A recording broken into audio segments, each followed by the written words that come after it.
Assalamualaikum warahmatullahi wabarakatuh.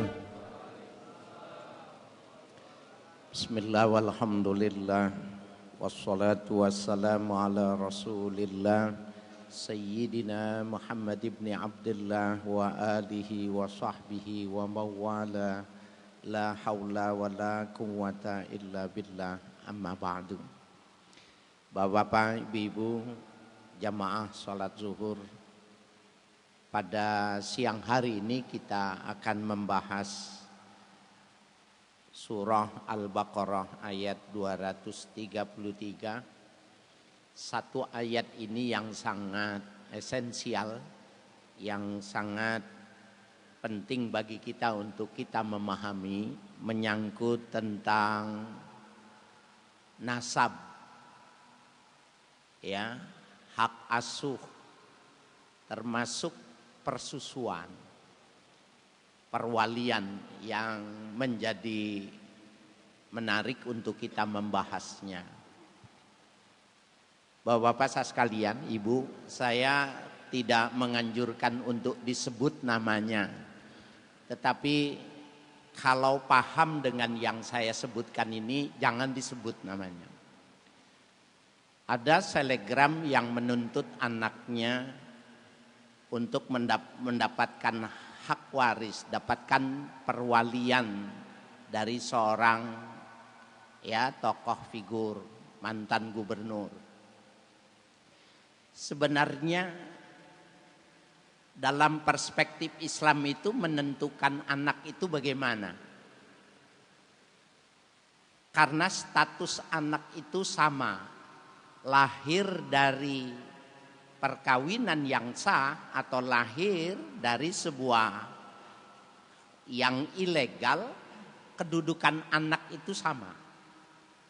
Kullu mauludin yuladu alal fitrah. Setiap anak yang dilahirkan, kata Nabi, itu enggak ada catatan harus dengan pernikahan. Yuladu alal fitrah, dilahirkan dalam keadaan fitrah, dalam keadaan suci.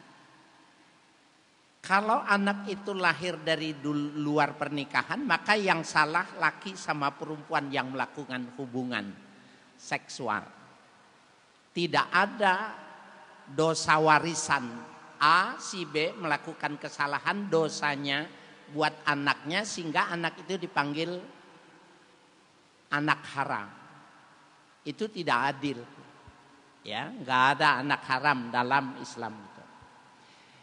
Nah, Bapak sekalian, begitupun ketika dalam menentukan nasab itu, maka kita harus melihat, ya. Jadi nasab, kedudukan seorang anak pada seorang ayah yang tidak sama dengan ayah biologis, tidak sama. Jadi ayah biologis itu di mana seseorang suami, seorang laki-laki mempertemukan spermatozoa terhadap ovum yang bersamaan, jadi anak janin, maka dia bapak biologis. Tapi bapak biologis bukan berarti anak, bukan bapak nasab. Sehingga bapak biologis itu tidak punya kewajiban apa-apa. Dan bapak biologis itu tidak berhak untuk mewalikan. Nah, yang jadi masalah, kenapa ini menarik, ya, kajian kita itu, apakah bapak biologis itu kemudian ketika wanita itu menikah lagi atau melakukan hubungan seks dengan orang lain itu bisa hilang? DNA-nya itu bisa hilang enggak? Nah, ini Bapak sekalian yang berbahagia, betapa Al-Quran, ya, hadis para ulama menjelaskan ini secara tuntas, ya. A'udzubillahi minasyaitonir rajim. Wal walidatu yurdi'na auladahunna haulaini kamilain. Kaum wanita, ya, ibu-ibu, yurdi'na auladahunna haulaini kamilain, menyusui anak mereka itu 2 tahun sempurna. 2 tahun secara sempurna. Jadi Bapak, kalau perspektif Al-Quran menyusui hendaknya 2 tahun. Karena 2 tahun itu sekaligus KB alami. Jadi kalau mau KB secara alami, ibunya tetap menyusui, maka tidak akan terjadi kehamilan 2 tahun. Ya. Liman arada ayutimmar radha'ah, bagi orang yang menghendaki sempurna persusuannya. Nah nanti jadi masalah, persusuan ini apakah ini menjadi hak anak atau ini hak ibu terhadap anak. Jadi kalimat liman arada ayyutimmar radha'ah sebagai kesempurnaan dalam memberikan persusuan itu ada perspektifnya. Walal mauludi ya walal mauludi lahu rizquhunna wa kiswatuhunna bil ma'ruf. Terhadap orang-orang yang dikaruniai anak. Ini domirnya lahu, yaitu lil muzakkar. Rizquhunna wa kiswatuhunna bil ma'ruf, wajib memberikan rezeki dan pakaian kepada mereka yang menyusui anaknya. Ayat ini Bapak Saudara sekalian, setelah ayat yang sebelumnya itu tentang perceraian. Suami istri bercerai, anaknya masih pada masa persusuan, maka kewajiban memberi nafkah bagi laki-laki yang menyusui mantan istrinya. Ini tapi wajib dibayar. Wajib dipenuhi nafkah dan pakaiannya selama dia menyusuinya. Ayat ini menjelaskan bahwa nasab itu ada di laki-laki, bukan pada wanita. Jadi pada sistem kemasyarakatan Islam itu adalah patrilineal, melihat garis nasab itu dari laki-laki. Di Indonesia, orang Sumatera Utara, Bali adalah sistem kemasyarakatan adat yang patrilineal. Sumatera Barat, khususnya Pariaman, mereka matrilineal, melihat garis nasab itu dari ibu. Masyarakat Jawa dan lain ya sekitarnya itu parental, artinya masyarakat yang mendudukkan suami dan istri sama. Dan cirinya apabila dia sudah menikah, dia mentas keluar dari garis ibu dan bapaknya, harus kontrak, harus sewa, pindah. Nah itu 3 sistem kemasyarakatan. Ya. La tukallafu nafsun illa wus'aha. Tidak dibebankan setiap orang, artinya setiap seorang suami itu tadi illa wus'aha, kecuali berdasarkan kondisi objektif ekonomi si laki. Jadi kalau ada perceraian, kemudian disusui oleh istrinya, mantan istrinya, oleh ibu si bayi ini, berapa yang mesti dikeluarkan, maka standarnya itu adalah standar suami, bukan standar wanita. Ya, jadi la tukallafu nafsun illa wus'aha, tidak diberikan beban ya untuk memberi rezeki dan pakaian kepada mantan istrinya itu kecuali berdasarkan kemampuan. La tudaru walidatun biwaladiha, dan tidak boleh dimudaratkan seorang ibu dengan anaknya. Nah, ini maknanya Bapak Ibu sekalian, kalau wanita enggak cocok dengan harga yang diberikan, oh saya enggak mau kalau cuma 3 juta per bulan, saya lebih baik saya kerja umpamanya, maka anaknya harus dicarikan ya persusuan, ya harus dicarikan wanita yang mau menyusuinya. Karena wanita itu tidak wajib kalau dia tidak merasa cukup atau merasa kesulitan. Ya, wala mauludun lahu biwaladihi, dan tidak boleh memudaratkan seorang ayah dengan sebab anaknya. Jadi wanita dia dengan ketentuan yang dia cocok, yang dia ikhlas, tetapi bagi suami juga nggak boleh melebihi dari batas kemampuannya. Walal warisi mislu dzalika, dan terhadap ahli waris sama seperti itu. Nah, ini sisipan kata walal warisi mislu dzalika itu maknanya kalau orang, maaf nih, mantan suami atau suami yang punya pendapatan sekian kemampuan dia membiayai anaknya ini, ya, maka kalau dia tidak mampu, wa alal warisi itu maknanya siapa yang menjadi ahli waris dari orang ini. Umpamanya anak kecil ini punya kakak, ya, punya orang tua ibu sebagai ahli waris dari yang meninggal umpamanya, maka dia yang wajib membiayai anak yang masih dalam persusuan ini. Ya. Fa in arada fisalan antaradin minhuma wa tasyawurin fala junaha alaihima. Maka apabila menghendaki untuk disapih, anak itu disapih, antaradin bainahuma, ada keridoan dua belah pihak. Wanita nggak mau menyusui, mohon maaf, atau tidak bisa menyusui karena air susunya itu cair, air susunya sedikit sehingga tidak bisa.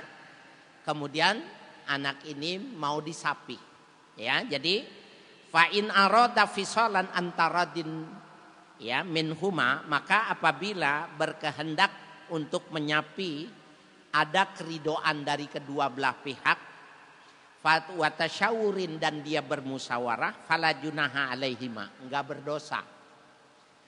Wa in aratum antastardiu auladakum, dan bila kalian bermaksud ingin mensusui kepada wanita lain, auladakum fala junaha alaikum, maka boleh, tidak berdosa memberikan ibu, ya, menjadikan murdiah, mencarikan wanita yang sedang menyusui untuk menyusui anaknya. Idza sallamtum ma ataitum bil ma'ruf, bila kalian menyerahkannya bil ma'ruf, ada upah yang layak, yang pantas. Nah, Bapak sekalian yang berbahagia, jadi Al-Quran mengajarkannya itu, kalau ibu tidak menyusui, jangan diberikan air susu lain kecuali air ASI, walaupun bukan dari ibu kandungnya. Jadi radha'ah, persusuan itu dalam Islam itu diatur. Bapak Ibu,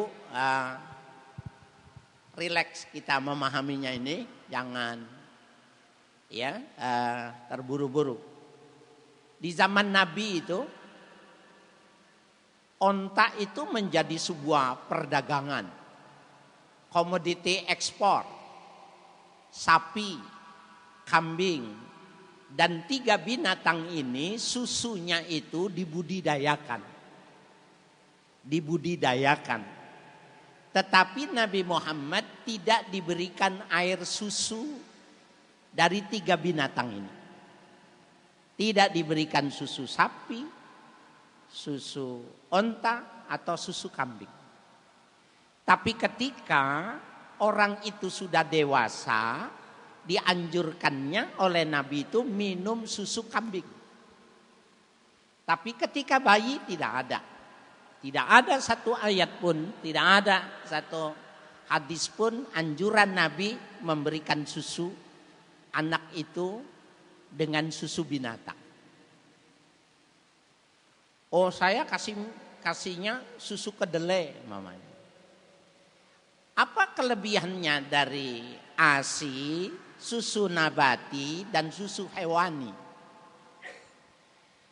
Jadi kalau susu kedelai, susu hewani dari binatang yang biasa kita memberikan konsumsi kepada anak kita itu, ada yang kurang. Ulama-ulama tafsir mengatakan bahwa 2 dari persusuan yang dilakukan selain kepada seorang wanita itu 2, tidak ada bekapan, tidak ada pelukan, dan tidak ada kasih sayang. Karena wanita kalau dia sedang menyusui, walaupun dia sedang bekerja, mohon maaf, dia menyusuinya dengan upah, maka dia akan mencium. Dia akan menyatakan sayang, dia mengatakan senang, dan dia memujinya. Dan pelukan itu, ungkapan itu tidak ada pada susu hewani maupun susu nabati. Nah, Bapak Ibu sekalian yang berbahagia, belum lagi sebenarnya perlu ada sebuah kajian yang multidisipliner. Artinya kajian yang multidisipliner itu begini. Ketika Islam tidak menganjurkan anak itu diberi susu sapi, susu kedelai, susu yang nabati itu, apakah konsumsi susu itu membentuk tubuh, atau cuma tubuh yang dibentuk, atau ada terbangun karakter yang hewani atau karakter yang nabati? Nah, Bapak saya sekalian, Ibu yang kami hormati, ini perlu ya pendalaman yang semestinya di Majelis Ulama Indonesia untuk melakukan kajian ini. Hanya saja memang Majelis Ulama Indonesia tidak berfatwa kalau tidak ada permintaan. Ya, jadi dia namanya juga majelis fatwa. Fatwa itu keluar manakala ada yang membutuhkan. Sepertinya kita perlu mengajukan permohonan, ya, karena memang banyak perpisahan, perceraian, anak-anak itu masih kecil, yang perlu kasih sayang ini, ya. Baik, kita teruskan dulu, nanti baru kita lihat ya tafsirnya. Jadi pada dasarnya kita boleh menyerahkan anak kita itu, kaum laki-laki mohon maaf, karena enggak punya air susu laki-laki, maka kaum laki-laki itu minta kepada wanita lain, apakah masih kerabat atau orang lain, untuk menyusui. Dulu Bapak saya sekalian, tahun 70-an, 60, tahun 70-an di Jakarta ini masih banyak padi, ya, pohon padi. Itu mengapa kita lihat hampir di 5 wilayah Jakarta itu ada kampung sawah, dataran rendah yang tempat menanam padi. Nah, seperti di tempat saya itu, dulu tahun-tahun 70-an itu masih biasa wanita-wanita itu kuli mengani, ani artinya memanen padi itu. Nah, ibu-ibu yang punya anak bayi itu mengumpulkan kepada satu orang, yang wanita itu air susunya banyak. Maka nanti mereka itu membayarnya dari padi. Ya, padi itu dia bagi berdua kepada orang yang menyusuinya itu tadi. Ya, itu yang benar, yang semacam itu, yang bagus, ya, memberikan persusuannya semacam itu. Walaupun ada resikonya kalau kita mempersusukan kepada wanita lain, maka wanita ini adalah mahram bagi anak kita. Ya, mahram bagi anak kita. Sama kita enggak jadi mahram, tapi terhadap anak kita jadi mahram. Dia tidak boleh menikah sama ibunya, ibu susunya. Kalau ibu susu punya anak, dia tidak boleh menikah sama anak ini. Semua berlaku hukum kekerabatan, hanya hukum waris yang tidak berlaku pada mahram itu. Nah, itu resikonya. Nah, tapi kalau diberikan kepada orang berpikir praktis, efisien, ekonomis, kasih aja susu sapi, selesai. tidak ada resiko, tidak ada efek konsekuensi hukum radha'ah, dan tidak ada ya hukum sosial yang berlaku dari akibat mempersusukan anak kepada wanita. Nah, tetapi Bapak saya sekalian yang berbahagia, kita perlu meneliti itu. Dari 3 hal itu, kenapa Nabi tidak menganjurkannya? Ya, oke. Wattaqullaha wa'lamu annallaha bima ta'maluna basir. Bertakwalah kalian kepada Allah. Kalian wajib mengetahui sesungguhnya Allah terhadap apa yang kalian lakukan basirun, maha melihat. Allah tahu persis kenapa nih yang kamu lakukan itu. Apa sebabnya perceraian? Kenapa diberikannya kepada radha'ah, kepada wanita, kepada hewani atau kepada yang nabati, maka bima ta'maluna basir. Allah mengetahui. Jadi Bapak saya sekalian yang berbahagia, yang ekstrim dalam Al-Quran itu kulu washrabu halalan thayyiban. Ya, ayatnya jelas. Makan dan minumlah yang halal dan yang thayyib. Halal artinya tidak ada aspek-aspek yang haram. Thayyib itu maknanya kalau sekarang itu ya gizi berimbang. Kalau dulu 5 sehat 4 sempurna, sekarang istilahnya gizi berimbang. Artinya air susu itu memenuhi kriteria halalan thayyiban. Ya, memenuhi kaidah halalan thayyiban. Tapi Bapak saya sekalian yang berbahagia, kita mesti tahu ada aspek ikhtiyat di dalam hukum itu. Contohnya gini. Nabi kalau makan daging, yang dimakan daging kambing. Halal sapi, halal onta, tapi Nabi tidak memakannya. Kecuali susunya. Daging kambing yang dimakan. Dan ternyata benar ya, bahwa daging kambing adalah daging yang terbaik. Ya, karena sedikit lemak jahatnya dibandingkan 2 yang dikonsumsi lainnya itu. Nah, Bapak saya sekalian yang berbahagia, kita bisa melihat bahwa kambing itu ya, yang dimakan oleh Nabi itu hanya paha kaki depan. Kita kalau Idul Adha ditanya nih, mau kaki belakang apa kaki depan? Bapak jawabnya yang mana? Belakang. Kenapa? Lebih besar. Nabi nggak mau kaki belakang. Maunya kaki yang depan.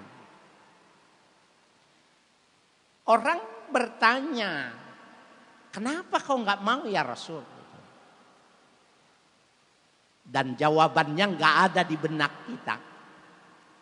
Karena paha belakang dekat dengan septic tank.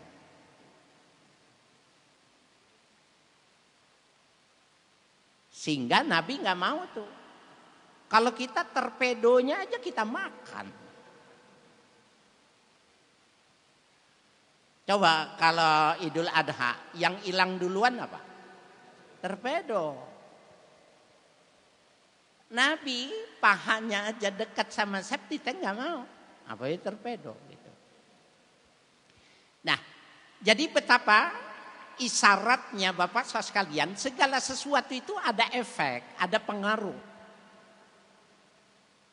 Gak mungkin tidak ada dasar. Ya.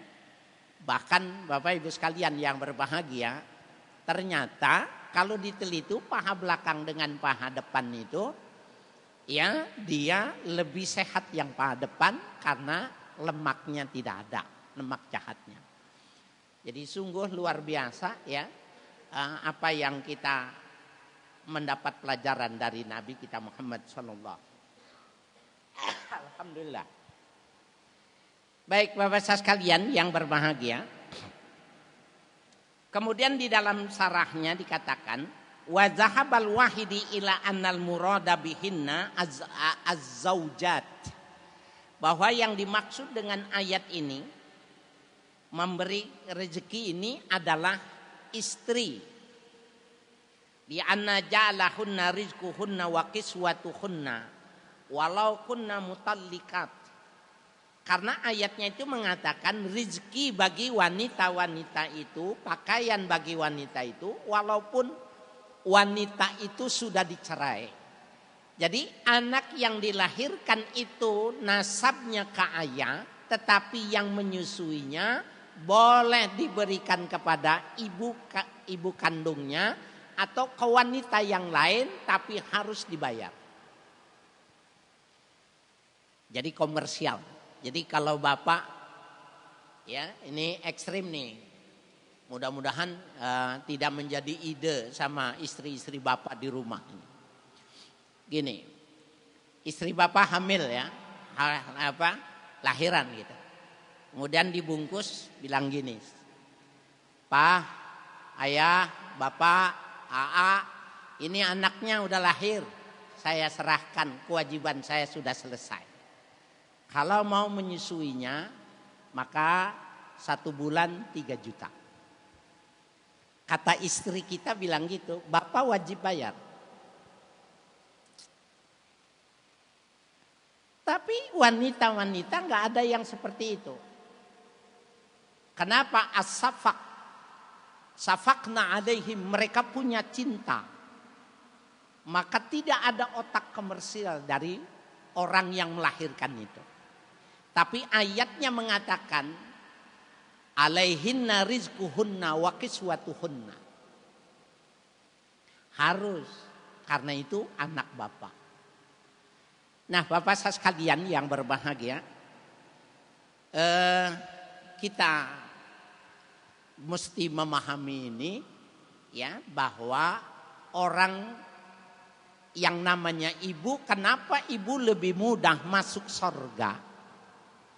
Karena wanita bersusah payah ketika dia mengandungnya, dan ketika dia tidak wajib memberi susu, memberi makan, memandikan, memberi pakaian dan lain sebagainya, wanita itu mengerjakannya, yang itu sebenarnya tidak wajib.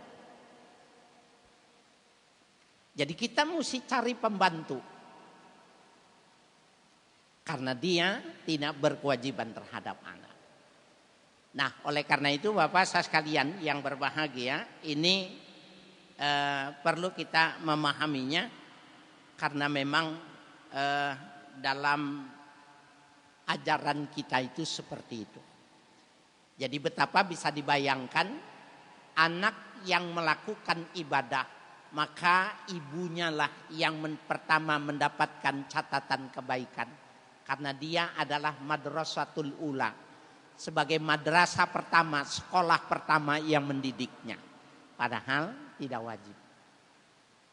Itulah yang menyebabkan wanita mudah mereka itu untuk mendapatkan catatan kebaikan dari amal anak-anaknya. Nah, Bapak sekalian yang berbahagia, kasus yang saya tadi jadikan instrumen pengantar. Apakah bapak biologis itu bisa digantikan? Jadi gini, kalau bapak biologis itu, Bapak sekalian, saya lupa ya, nanti bapak-bapak silakan di googling ya, di browsing. Kapan mulai ditemukan teori tentang pembuktian nasab dengan DNA itu. Tetapi 15 abad yang lalu itu sudah ada pembahasan tentang itu. Bahkan di abad kedua, ketiga, ulama sudah meneliti itu, bahwa nasab itu bisa berubah. Pada suami yang tidak percaya bahwa yang dilahirkan itu bukan anaknya, atau ada orang yang melakukan hubungan sehingga dia menjadi bapak biologis, tapi wanita ini mohon maaf melakukan hubungan selain daripada yang si A, apakah ini DNA-nya bisa berubah? Berubah. Berubah. Syaratnya Bapak sekalian, dari mulai kalau ada orang yang, maaf nih, dulu pernah terjadi ketika saya di Jawa Timur, di Tebuireng, ada wanita hamil gitu. Ternyata yang menghamilinya itu karena dia kiai, ya, karena dia seorang tokoh agama, dia nggak mau nih menantunya ini nggak jelas gitu. Bukan menantu, yang menghamilinya dia tidak jelas keagamaannya. Maka para santri diumumkan, siapa yang mau menikah kepada anaknya ini, ya dapat sawah, dapat motor tril waktu itu. Bapak, tahun 79 tril itu udah ada. Wah, buat masuk ke sawah. Loh kan udah hamil, berarti kan bapak biologisnya udah jelas. Nah Bapak sekalian, di dalam hukum Islam itu ukurannya adalah 6 bulan. Dalam 6 bulan itu artinya gini. Ya. Wa in waladathu li fauqi sittati ashhurin minal istiborali halan nafsu fil asahi. Apabila lahirnya seorang anak itu kurang dari 6 bulan. Catatan ya, apabila anak itu lahir kurang dari 6 bulan. Setelah wanita itu istibra halan nafsu fil asahi, maka boleh dia tidak mengakui itu bukan anaknya. Jadi wanita hamil 2 bulan, maksimal 3 bulan nikah nih, yang menikahi orang lain gitu.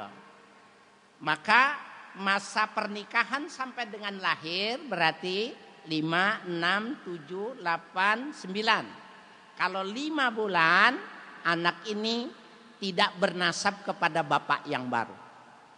Tapi kalau cuma 2 bulan hamilnya, 1 bulan, 2 bulan, anggaplah 2 bulan berarti 3, 4, 5, 6, 7, 8 sampai 9, maka bapak biologisnya itu DNA-nya terhapus.